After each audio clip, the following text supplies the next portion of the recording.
You probably already know this, but games are hard to make, and often don't always get released with their original vision intact.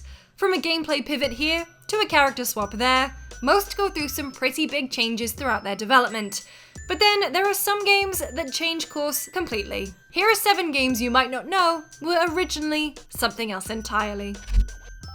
Hot off the heels of releasing Prince of Persia: Sands of Time in 2003, the team at Ubisoft Montreal was tasked with making a follow-up for the Xbox 360 and PlayStation 3. According to director Patrice Désilets, the team's mandate was to redefine the action-adventure genre, which was no mean feat. The original vision for the game was to take the parkour gameplay from Prince and put it into an open world.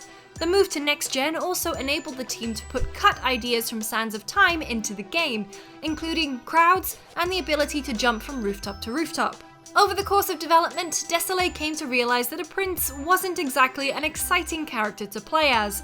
Quote, "I wanted the prince to have a different job than just being there waiting for mom and dad to die and take their place." During his research, he uncovered a book about secret societies, and one that caught his eye was the Assassins. And so the player would play as an assassin, protecting an AI-controlled prince. The project was originally titled Prince of Persia: Assassins, but as Désilets and the team incorporated more of the secret society stuff, the prince eventually ended up being cut. It wasn't until GDC 2006 that Ubisoft marketing suggested the title we've all come to know and love, Assassin's Creed. Halo may have redefined the console first-person shooter, but originally it was not first-person at all, or even a shooter, or even a console game. Halo originally started life as an isometric real-time strategy game, more in line with Bungie's previous franchise, Myth. The game eventually changed to a third-person perspective when the developers realized that it was more fun to actually control the game's vehicles than letting the computer do it. The game was unveiled at Macworld in 1999 by none other than Steve Jobs, but after some financial difficulties, Bungie ended up being bought by Microsoft a year later, and Halo was being shaped to be the upcoming Xbox console's flagship game. Halo's perspective changed once again, this time to first person, and the story and world was cemented. The rest, as they say, is history. If you want the full story, check out our episode of Remember When, all about the game's origin. Look, I could do a whole video about the tumultuous development of Resident Evil 4. At least 4 versions of that game were conceptualized and then ultimately scrapped, but let's focus on the version that eventually became Devil May Cry. Early in development, Resident Evil 4 was in the hands of Resident Evil 2 director Hideki Kamiya, who wanted to make Resident Evil a little cooler. Time to go to work, guys. The protagonist, Tony, was originally a superhuman upgraded by biotechnology. Resident Evil series producer Shinji Mikami felt that the coolness angle didn't really fit with the Resident Evil franchise, and so the game was spun off and became its own thing. This one's pretty well known, but a very cool story nonetheless. Back in the early 80s, Nintendo was struggling to break into the American market and had thousands of unsold arcade machines that needed to be salvaged.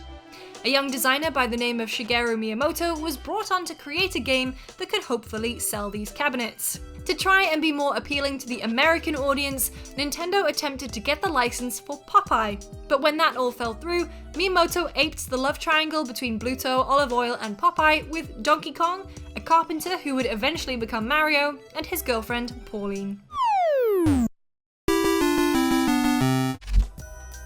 Splinter Cell started life by being shuffled around various Ubisoft studios. In Paris, it was an RTS game. Upon landing in New York, it became an action-adventure title called The Drift, where the world's major cities were floating around in the sky on islands. Playing as Buster... These are my words, Mother. From Army. No, not that one. You could control flying vehicles, and the game's AI meant that crowds would react appropriately to your actions. It also had a modular weapon that could allow players to grapple up walls.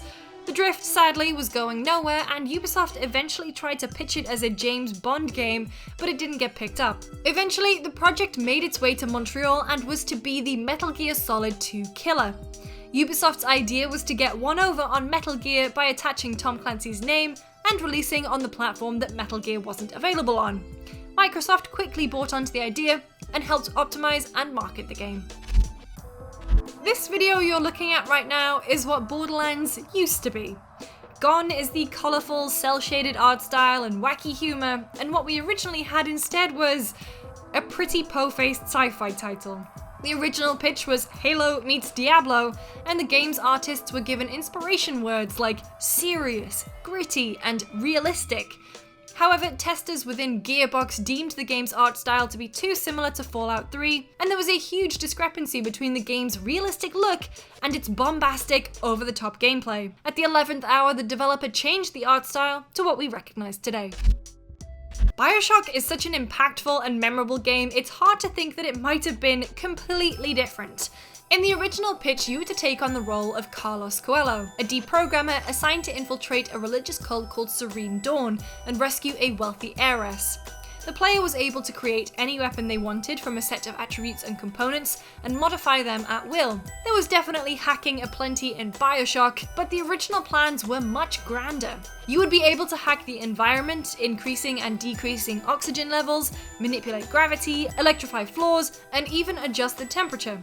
Instead of attacking splices, the enemy types would be human cultists, cyborg killers, genetically engineered mammal-aquatic hybrids, and robots. It also had grand ideas for a multiplayer component, where you'd play as the enemy monster in someone else's story mode. Irrational Games released their old design documents online if you want to go back and see the BioShock that might have been. Those are 7 games that were originally something else entirely. Come find me on Twitter and talk to me about BioShock.